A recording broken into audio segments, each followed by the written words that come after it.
We start with Mandan senior guard Jayce Lowman, averaging 20 points per game. Well, and he's really the catalyst for this Mandan offense. They're high scoring, and so is he. He's one of the highest scorers in this entire state. Averaging shooting 47% from the field, 4.8 rebounds per game. Lowman will be one to watch. Off the back iron, no good. A couple of offensive boards here early for Mandan, and big three there for Jayce Lowman. Position bucket, they weren't able to convert there. Lowman corner three. Everyone chucking up threes, and he gets his second of the game. Well, you know, he has the ultimate green light. Whenever he gets a good look like that, it's going to go up. I don't care if it's 5 seconds or 20 seconds into the shot clock. Here's another look at Jayce Lowman. Last year averaged 14.5 points per game. Remember, this was a team that relied on Elijah Klein in the post. But he's taken on a much bigger load this season, averaging 20 points per game. A really great pure shooter. And you can tell he's the type of kid that really loves the game because he's progressing. He's putting the time in the offseason. It's translating to a fantastic year this year. Chosick able to get a finger on it, but stays with the Braves, and already down to 16 on the shot clock. Lowman says no problem. His third three of the game, Zach. He's heating up. And we can see Mandan's strategy, right? They have the two guards in the backcourt, invite the double, allow Lowman to be free in each corner. Point has came off of Mandan turnovers. They must value the ball. And when they do, they get great shots like that, and just another corner three out of Lowman. Teams, as we talked about at the top, of Bismarck High finishing at Belcourt and at Legacy, and then Mandan from Legacy. Bill Money, he's been quiet for a little bit. And that's the Mandan formula in this first half. Break the press, and then you have a 3-on-2 situation with a shooter in each corner. 5 triples now for Lowman. Sizzling. Cooled off a little bit. 4-point lead right now for the Demons, and LaFleur continues to attack. Swanson with Dudenheffer draped all over him.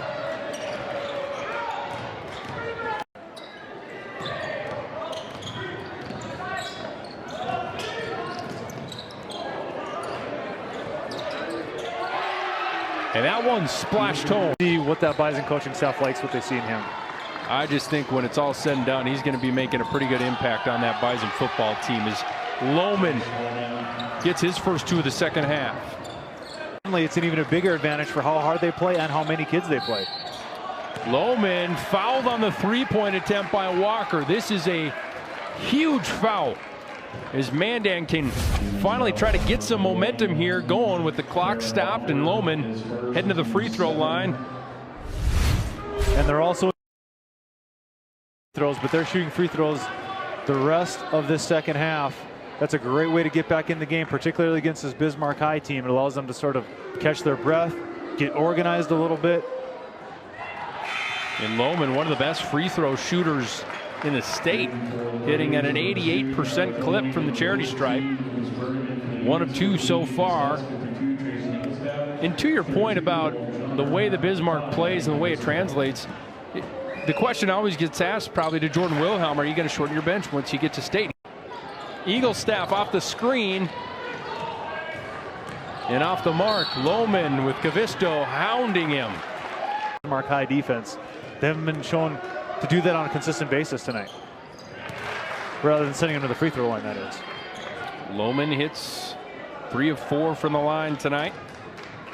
Got to look at Brandon Schaefer there talking with an official. Wesson game ball earlier this year. Eagle staff off the glass, no good. Zach Doss, Jody Norstead with you. Proud to be bringing you this coverage. Lowman from the corner. He was so good from that spot in the first half. Finally connects in the second half. His 6th 3 of the game.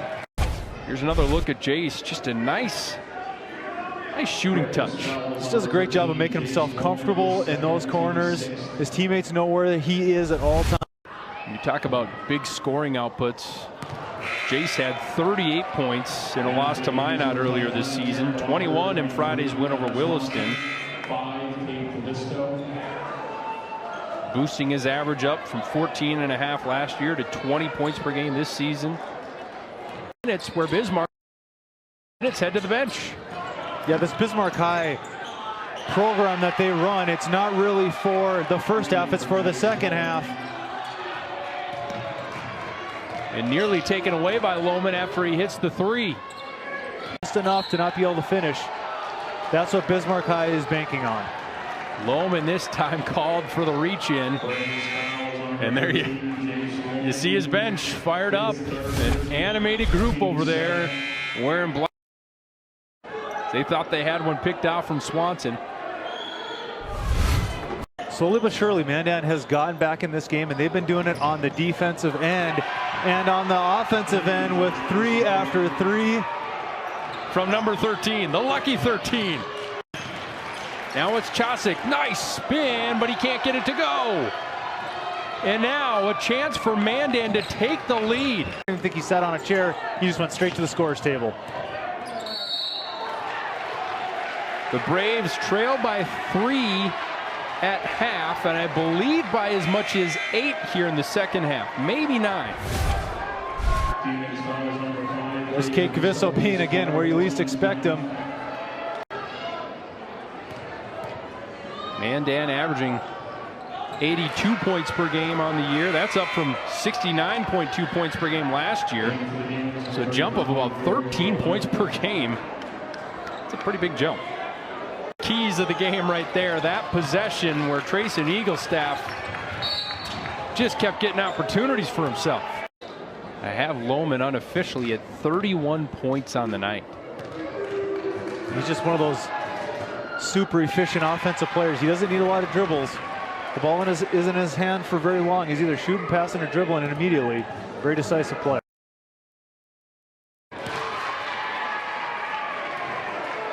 Huge at this point.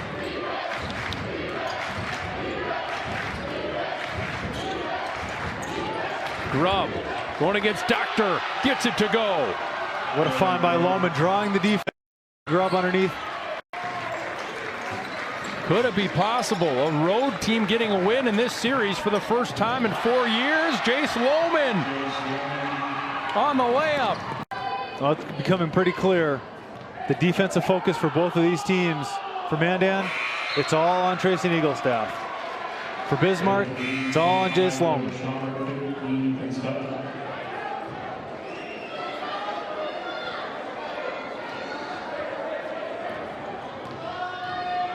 $35 points for Lowman. Make it 32 for Eaglestaff with a little lower points total. Lowman right in the face of Eaglestaff. A 5-point lead for the Braves, their biggest of the second half. Here's another look at the three. How about this play, Zach? Well, it's a little jab step that gives him just enough room to get off that three. And like with Eaglestaff, an inch is too much for Lowman. Oh, and for the first time since 2017, a road team wins in this series as Mandan comes to Bismarck High's gym and steals one. An 80-72 victory for the Braves in a key WDA matchup on a big night for Jayce Lowman. 38 points to lead the Braves. There he goes, number 13.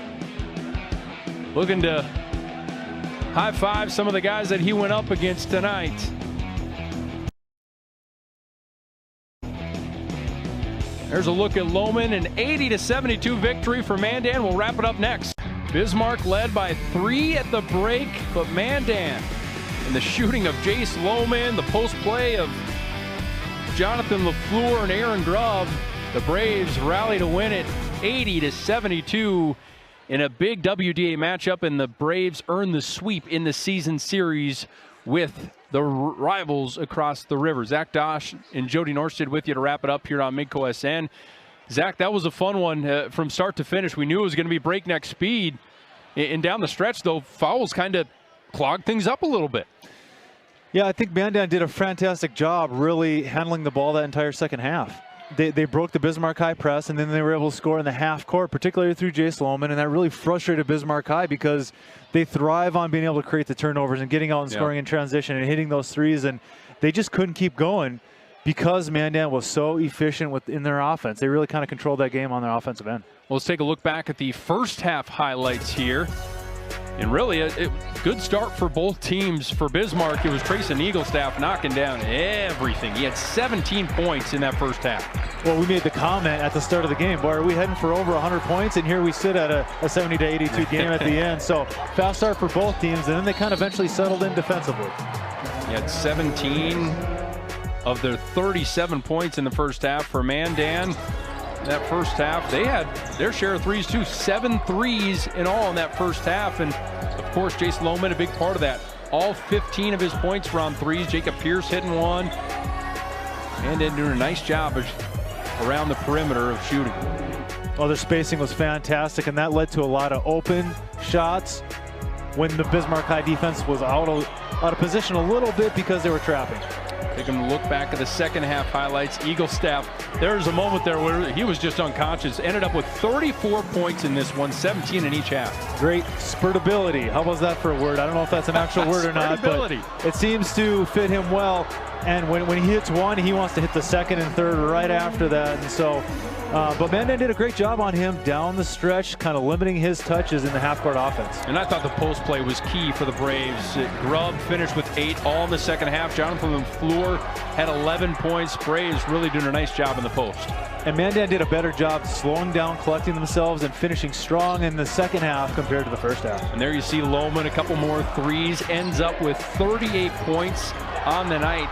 9 3-pointers for Jayce Lowman. 9. I couldn't do that on my best night. He was making it rain here inside the Carl Gard Gymnasium.